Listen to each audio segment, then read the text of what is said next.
అందరికీ ముందుగా ఈద్ ముబారక్, రంజాన్ శుభాకాంక్షలు.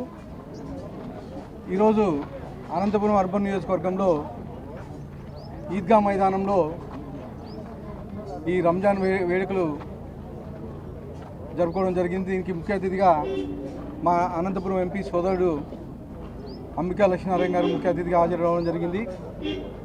ముఖ్యంగా మా ముఖ్యమంత్రి నారా చంద్రబాబు నాయుడు గారు 2024లో ప్రమాణ స్వీకారోత్సవం చేసిన తర్వాత ముస్లిం మైనార్టీలని ప్రత్యేక దృష్టితో చూస్తూ ఈరోజు ఇమాములకైతేమి మజాములకైతేమి గతంలో ఉండే పెండింగ్ బిల్లులన్నీ దాదాపు 90 కోట్ల రూపాయలు ఉంటే ఆ 90 కోట్ల రూపాయలు రిలీజ్ చేయడం జరిగింది.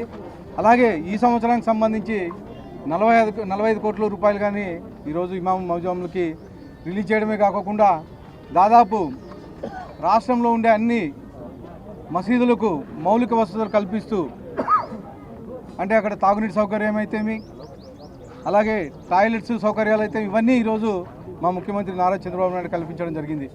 ముఖ్యంగా మా ముఖ్యమంత్రి చంద్రబాబు నాయుడు గారు అయితేమి అలాగే మా యువ నాయకుడు నారా లోకేష్ గారు అయితేమి ముస్లింల పక్షపాతి ఇద్దరు. దేనికంటే గతంలో చూశారు, గత 5 ఏళ్లలో ఎక్కడే కానీ ముస్లింలు పట్టించుకుని పాపాలు పోలేదు. 2014-19లో 10 కోట్ల రూపాయలతో ముస్లిం మైనార్టీ భవన్ని అమరావతిలో నిర్మించడానికి 10 కోట్ల రూపాయలు శాంక్షన్ చేస్తే గత 5 ఏళ్లలో ఎక్కడే కానీ కనీసం ఒక ఇటుక పేర్చిన దాఖలాలు కానీ లేవు. మళ్ళీ 2024లో మా ప్రభుత్వం వచ్చిన తర్వాత ఈరోజు అమరావతిలోనే కాకుండా కడపలో కానీ ముస్లిం మైనార్టీ భవన్ని నిర్మిస్తున్నాం. అంటే ముస్లింలు పక్షపాతి అని మా ముఖ్యమంత్రికి ఒక పేరు పడిపోయింది. అలాగే ఈరోజు హజ్ యాత్రకు పోయే వాళ్ళకైతేమి అలాగే ఈ కళ్యాణ లక్ష్మి ద్వారా దుల్హన్ పథకం అయితే ఇవన్నీ ఈరోజు మా ముఖ్యమంత్రి నారా చంద్రబాబు నాయుడు గారు చేస్తున్నారని చెప్పేసి తెలియజేస్తా ఉన్నాను. ఇవే కాకుండా ఈరోజు మైనార్టీల కోసం దాదాపు ఈ సంవత్సరం 6,090 కోట్ల రూపాయలు బడ్జెట్ పెట్టిన ఘనత కానీ మా ముఖ్యమంత్రి నారా చంద్రబాబు నాయుడు గారు అని చెప్పేసి తెలియజేస్తాను. ముఖ్యంగా తల్లికి వందనం పేరుతో గత ప్రభుత్వం కేవలం ఇంట్లో ఒక్కరికి మాత్రమే ఇస్తుంటే ఈరోజు మా యువ నాయకుడు నారా లోకేష్ గారు తల్లికి వందనం కింద ఇంట్లో ఎంతమంది ఉంటే అంతమంది పిల్లలకి ఈరోజు 15,000 రూపాయలు ఒక్కొక్కరికి వేయడం జరిగింది.